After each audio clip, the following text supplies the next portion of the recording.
Eh bien, c'est à la fois le même Mont-Saint-Michel, mais totalement différent.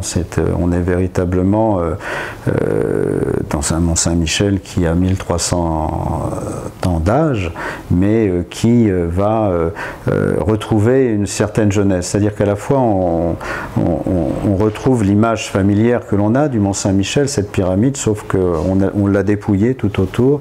C'est un peu un diamant brut qu'on l'a retaillé pour lui redonner tout son éclat et tout cela. Donc effectivement, c'est à la fois toujours le Mont-Saint-Michel. On n'a pas retouché le Mont-Saint-Michel, on a simplement enlevé tout ce qui pouvait l'enlaidir et retrouver donc à la fois son sens, son esthétique et aussi cette dimension environnementale très importante qu'on avait un peu oubliée, puisque en arrivant directement avec sa voiture dans des parkings qui eux-mêmes étaient au pied des remparts, on n'avait pas cette distance, je dirais, cette baie immense, et qui fait comprendre une fois de plus le Mont-Saint-Michel. L'histoire du Mont-Saint-Michel, c'est également l'histoire de la baie, c'est l'histoire des marées, c'est ce dialogue permanent entre l'homme et la nature, et cette position privilégiée d'un rocher granitique au milieu des sables, entouré par des marées 2 fois par jour, qui le rendait un peu inexpugnable et qui faisait en sorte que